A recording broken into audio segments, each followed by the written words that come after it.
Oke, selamat siang semuanya. Perkenalkan saya Alema Syatalita dari kelas IUP dengan NIM 21030 123090065.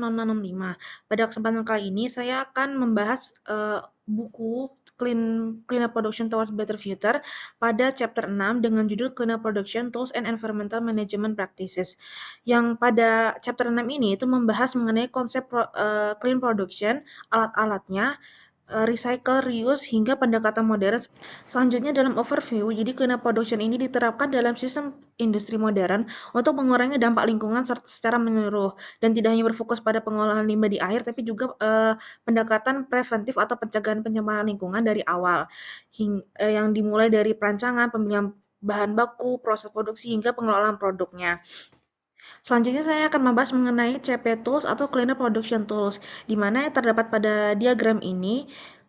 CP Tools ini merupakan seperangkat strategi teknis dan manajerial yang digunakan untuk meminimalkan terbentuknya limbah dan penggunaan sumber daya yang berlebihan. Yang CP Tools ini mencakup upaya pengurangan sumber atau source reduction, recycle, dan juga reuse, serta modifikasi dan proses produk. Yang pertama ada recycle yang akan dibahas pada slide selanjutnya.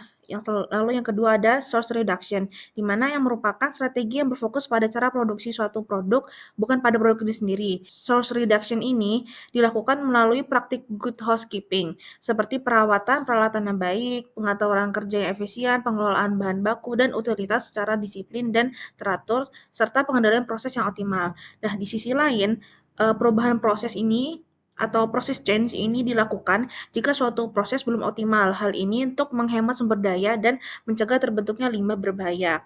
Lalu yang ketiga, dalam diagram ini ada product modification. Jadi itu dilakukan modifikasi pada produk yang bertujuan untuk merancang ulang produk agar lebih ramah lingkungan, lebih tahan lama, dan mudah untuk didaur ulang. Modifikasi produk juga dapat dilakukan dengan cara mengganti bahan berbahaya dengan bahan yang lebih aman, mengurangi jumlah bahan yang digunakan, dan meningkatkan daya tahan produk agar tidak cepat menjadi limbah.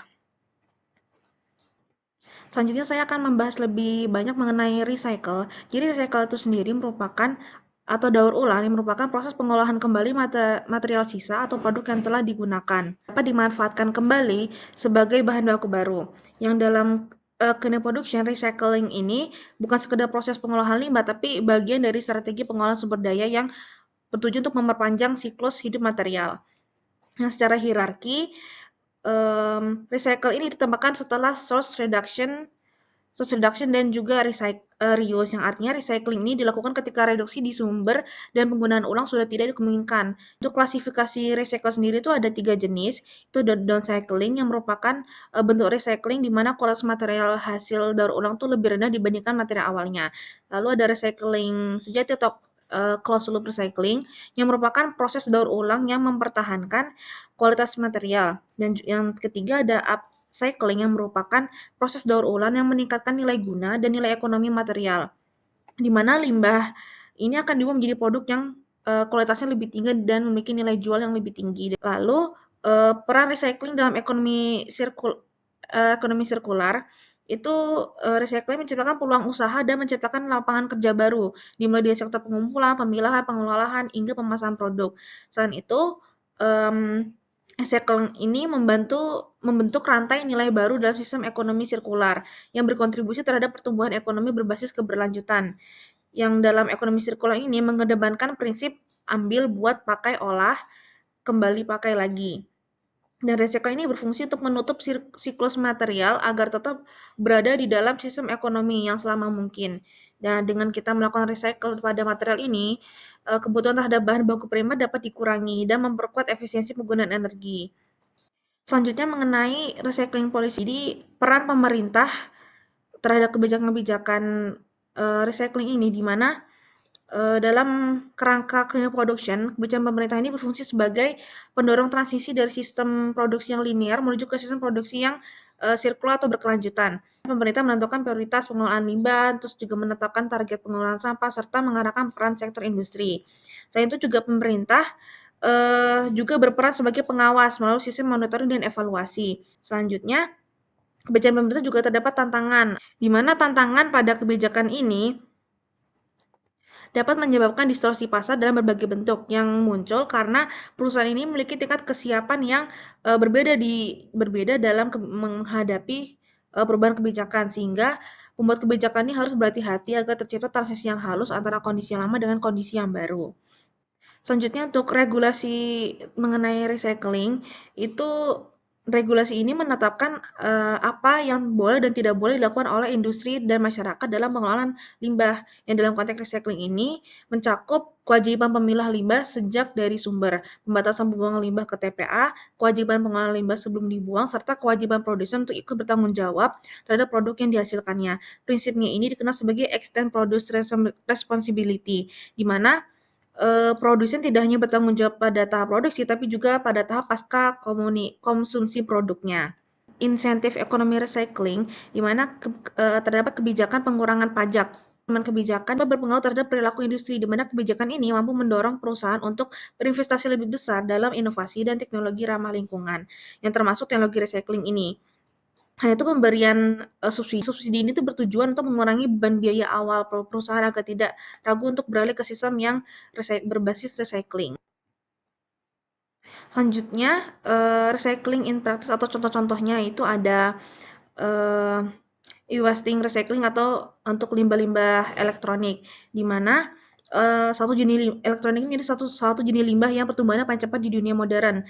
Karena limbah yang berasal dari elektronik ini sudah tidak digunakan lagi, yang dimana mengandung kombinasi material berharga seperti logam mulia, terus serta bahan berbahaya seperti timbal, merkuri, dan kadmium. Oleh karena itu, electronic waste ini tidak boleh diperlakukan seperti limbah biasanya dengan tahap pengelolaan yang berbeda, yaitu pemrosesan material sudah dipisahkan dan logam-logam ini diproses melalui peleburan atau pemurnian untuk mendapatkan kembali logam yang bernilai. Kedua, itu ada terrestrial recycling atau recycle bahan bekas. Di sini bahan ini jenis limbah yang jumlahnya sangat besar dan sulit terurai secara alami.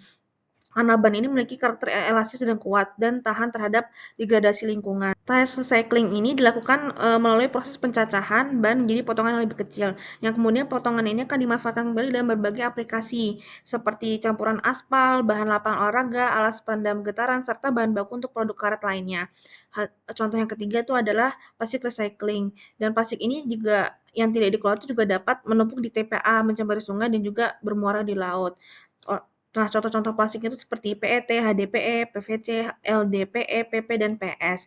Nah, pemilihan plastik-plastik ini menentukan keberhasilan proses daur ulang karena setiap jenis plastik ini memiliki karakteristik thermal yang berbeda-beda.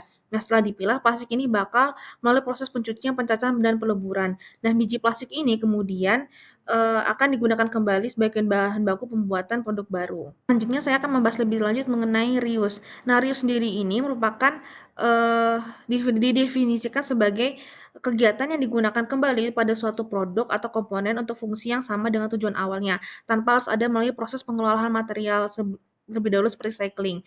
Beberapa, hal-hal yang bisa digunakan kembali itu contohnya seperti water reuse, di mana reuse dari air ini dilakukan melalui pengolahan limbah cair atau wastewater treatment, sehingga dapat dimanfaatkan kembali untuk keperluan seperti irigasi, pendinginan industri, bahkan sebagai air baku setelah melalui pengolahan lanjutan.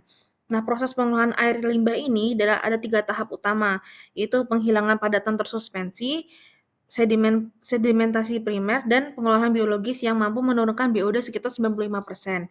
Nah, untuk kebutuhan reuse yang standar tinggi seperti untuk air minum atau proses industri yang sensitif, itu diperlukan advanced treatment seperti mikrofiltrasi dan reverse osmosis. Untuk hal lainnya itu ada automotive part reuse, di mana reuse pada industri otomotif ini dilakukan ada 2 jalur utama, itu reuse langsung dan remanufacturing. Yang reuse secara langsung ini dilakukan dengan memanfaatkan kembali komponen tanpa ada perubahan besar.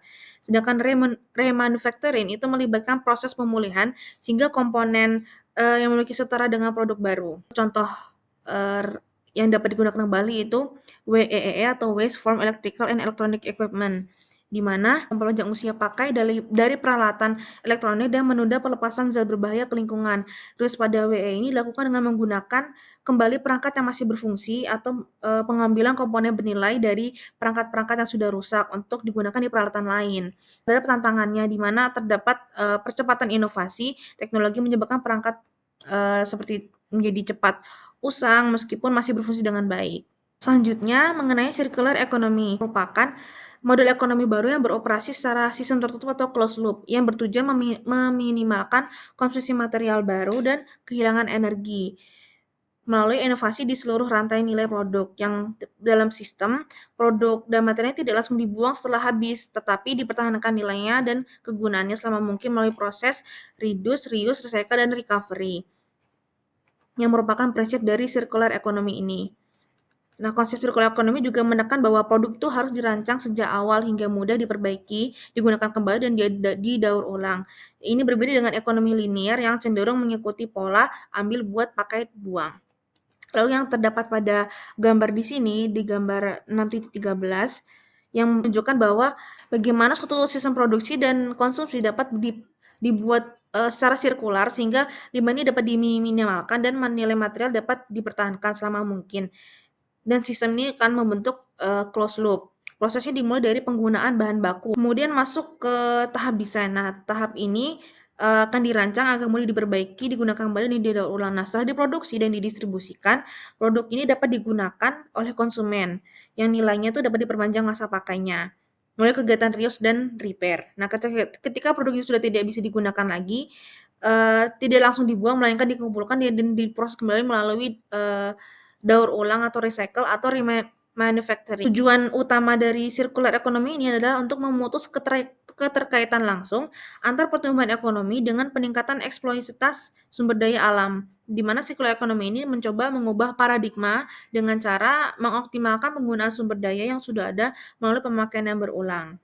Dapat tantangan dalam circular economy ini, di mana rendahnya kesadaran masyarakat, budaya perusahaan yang belum siap berubah, harga bahan baku yang masih murah, dan juga tingginya kebutuhan investasi di awal. Sehingga hal ini membuat banyak perusahaan tuh masih bertahan pada sistem ekonomi yang linear karena dianggap lebih praktis dalam jangka yang pendek. Selanjutnya mengenai ekodesign, di mana ekodesign ini adalah proses mengintegrasi pertimbangan lingkungan secara sistematis ke dalam desain produk sejak awal tahap ide hingga produk ini terbentuk, selesai, dan digunakan. Tujuan utama dari ekodesign sendiri adalah mengurangi dampak lingkungan sepanjang siklus hidup produk. Mengapa ekodesign ini penting? Yang pertama, tahap desain itu menentukan seluruh dampak lingkungan dari produk, di mana pemilihan material, teknologi itu semuanya ditentukan saat di fase desain. Lalu yang kedua, krisis lingkungan global berasal dari pola konsumsi dan produksi, di mana produk modern ini memiliki rantai produksi yang panjang dan menghasilkan limbah yang besar. Tanpa adanya interferensi pada tahap desain, perbaikan lingkungan itu akan sangat terbatas. Lalu yang ketiga, itu memampukan circular